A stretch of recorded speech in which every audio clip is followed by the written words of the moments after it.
como o derretimento de geleiras está levando ao ressurgimento de doenças adormecidas. Antes de assistir ao vídeo, se inscreva no canal.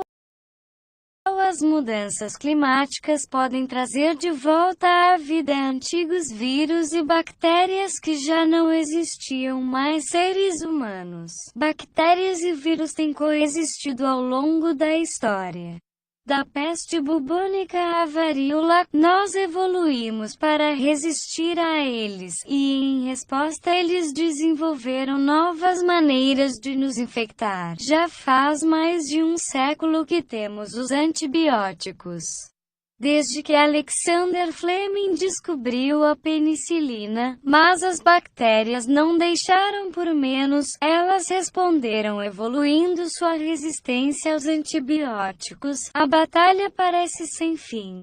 Nós passamos tanto tempo com patógenos que às vezes desenvolvemos um tipo de impasse natural. No entanto, o que aconteceria se nós, de repente, ficássemos expostos a bactérias e vírus mortais que ficaram ausentes por milhares de anos, ou então que nunca vimos antes? É possível que estejamos perto de descobrir que aconteceria. As mudanças climáticas estão derretendo o solo da região do Ártico que existiram ali por milhares de anos e, conforme o solo derrete, ele vai liberando antigos vírus e bactérias que, depois de ficarem tanto tempo dormentes, voltam à vida. Em agosto de 2016, em uma região remota da tundra da Sibéria chamada Península Yamal no Círculo Ártico, um garoto de 12 anos morreu e pelo menos 20 pessoas foram hospitalizadas após terem sido infectadas por antrax. A teoria é que, há mais de 75 anos, uma rena infectada com antrax morreu e sua carcaça congelada ficou presa sob uma camada de solo também congelado, chamado de permafrost. Lá ela ficou até a onda de calor que invadiu a região no verão de 2016 e derreteu o permafrost. Isso expôs a carcaça da rena infectada e liberou o vírus para a água e para o solo do local. E, consequentemente, para os alimentos que as pessoas que viviam lá comiam. Mais de 2.000 renas nasceram infectadas ali, e houve um número menor de casos em humanos. O medo agora é que se não tenha sido um caso isolado, conforme a Terra vai aquecendo, mais camadas do permafrost vão derretendo. Sob circunstâncias normais, cerca de 50 centímetros das camadas de permafrost mais superficiais derretem no verão, mas com o aquecimento global, camadas mais profundas e antigas têm derretido também. O permafrost congelado é o lugar perfeito para as bactérias se manterem vivas por um longo período de tempo, talvez até 1 milhão de anos. Isso significa que o derretimento das geleiras pode abrir a caixa de Pandora das doenças. A temperatura no Círculo Ártico está aumentando rapidamente, cerca de 3 vezes mais rápido do que no resto do mundo. Conforme o permafrost derrete, outros agentes infecciosos podem ser liberados. O permafrost é um bom lugar para preservar micróbios e vírus, porque ele é frio, não tem oxigênio e é escuro, explica o biólogo evolucionista Jean-Michel Claverie da Universidade à Marseille, na França. Vírus patogênicos que podem infectar humanos ou animais podem ser preservados em camadas antigas de permafrost. Inclusive alguns que podem ter causado epidemias globais no passado. Só no início do século XX, mais de 1 milhão de renas morreram por causa de infecção por antrax. Não é fácil cavar tumbas muito profundas, então a maioria das carcaças dos animais são enterrados perto da superfície e espalhados pelos 7.000 cemitérios no norte da Rússia. No entanto, o maior medo é o que mais pode estar escondido sob o solo congelado. Pessoas e animais têm sido enterrados em permafrost por séculos. Então é plausível dizer que outros agentes patogênicos e doenças infecciosas podem ser desencadeados se o derretimento do solo continuar. Por exemplo, cientistas descobriram fragmentos de RNA da gripe espanhola de 1918 em corpos enterrados em valas comuns na tundra do Alasca. A varíola e a peste bubônica também podem estar enterradas na Sibéria.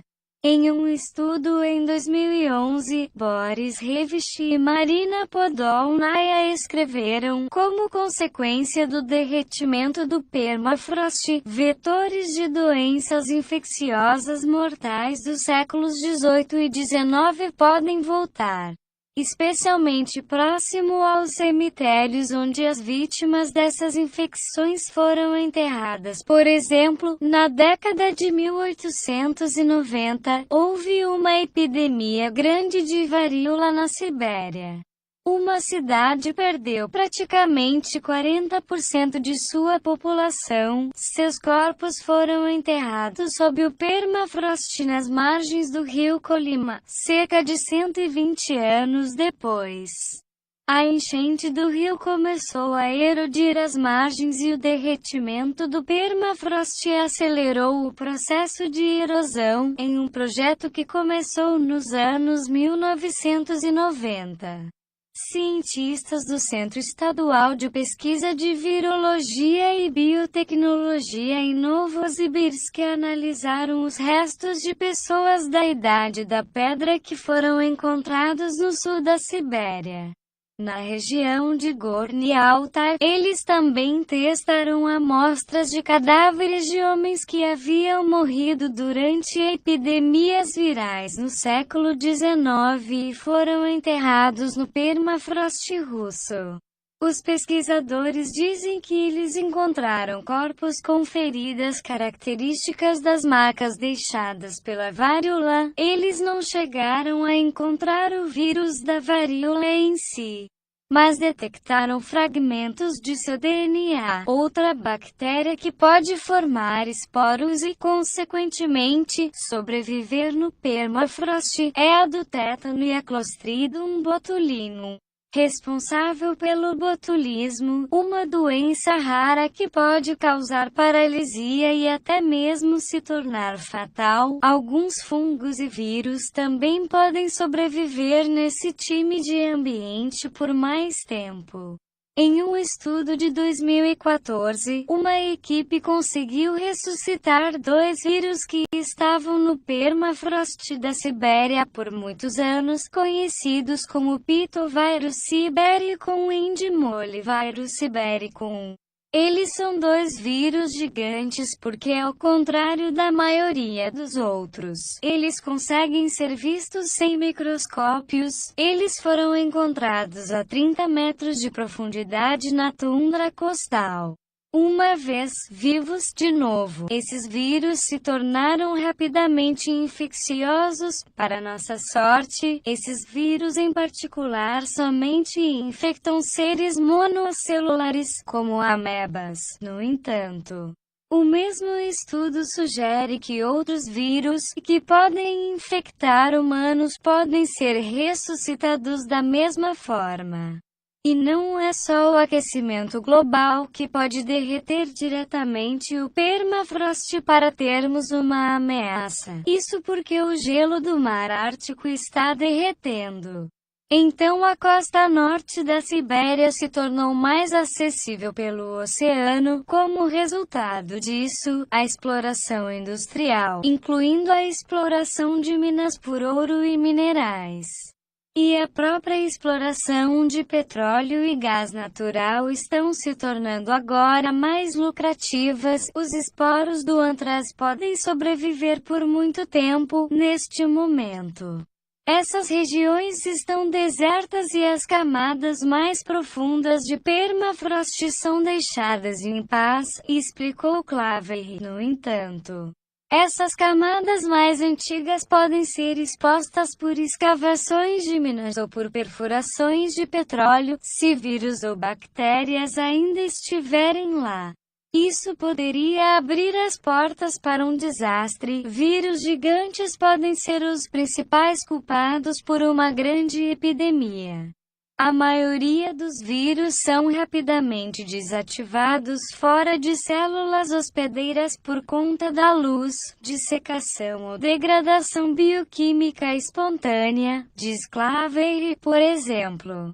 Se o DNA dele sofre danos impossíveis de serem reparados, o vírus não será mais infeccioso. No entanto, entre os vírus conhecidos, o vírus gigante tende a ser mais resistente e quase impossível de quebrar. Desde 2014, Claver analisa os DNS de camadas de permafrost, buscando características genéticas de vírus e bactérias que poderiam infectar humanos. Ele encontrou evidências de muitas bactérias que provavelmente são perigosas para humanos. As bactérias têm um DNA que codifica fatores de virulência, moléculas que produzem bactérias e vírus patogênicos, o que aumenta sua capacidade de infectar um hospedeiro. A equipe de Claver também encontrou algumas sequências de DNA que pareciam vir de vírus, inclusive da herpes. No entanto, eles ainda não encontraram nenhum traço de varíola, por razões óbvias. Eles não tentaram reavivar nenhum dos patógenos. Bactérias dormentes foram encontradas em geleiras antárticas. A bactéria ficou presa dentro de pequenos bolsos de fluidos dentro dos cristais.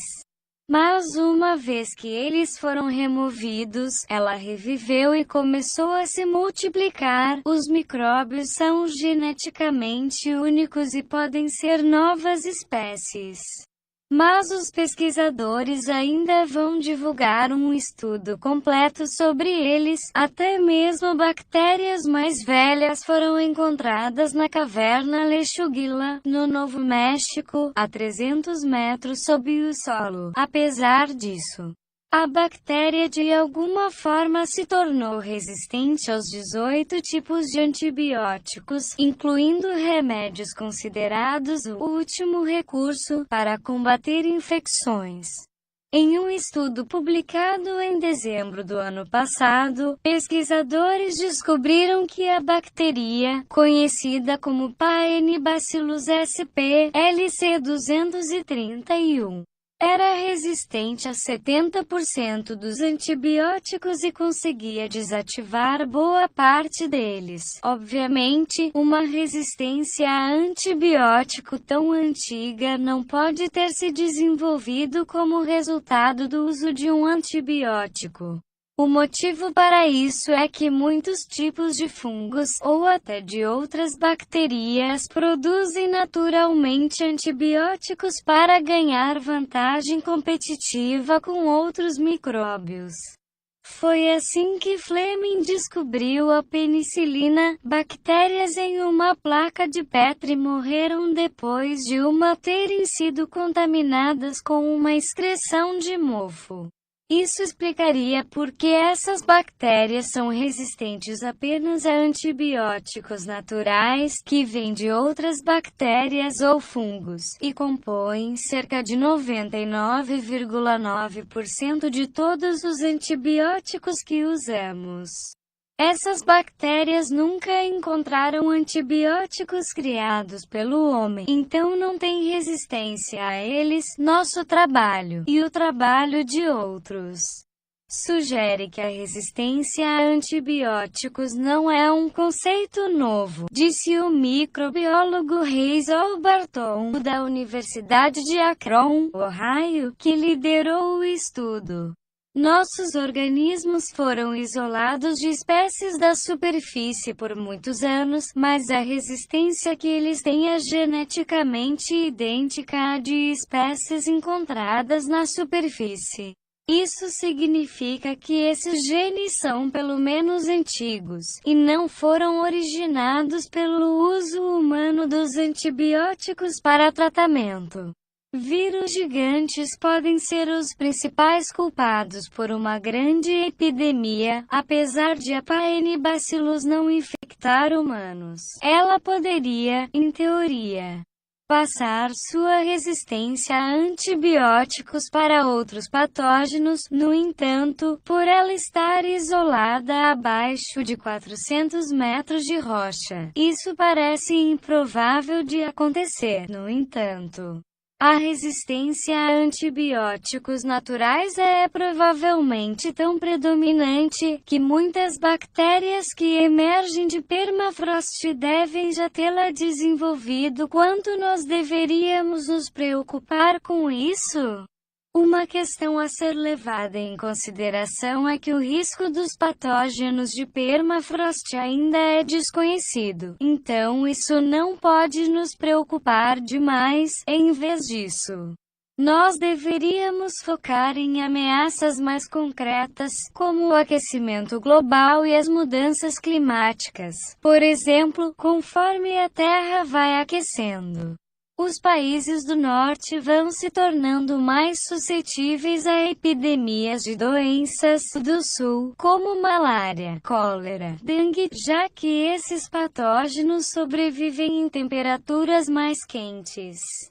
Mas há outra perspectiva também, que seria a de nós não ignorarmos os riscos apenas porque nós não podemos estimá-los, seguindo nosso trabalho e o de outros.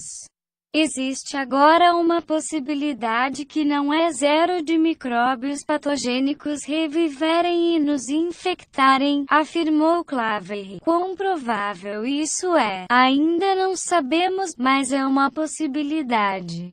Poderiam ser bactérias que são curáveis com antibióticos, ou bactérias resistentes, ou um vírus, se o patógeno não ficou em contato com humanos por muito tempo. Então o nosso sistema imunológico não está preparado para ele. Sendo assim, pode ser perigoso. Fonte: BBC Brasil.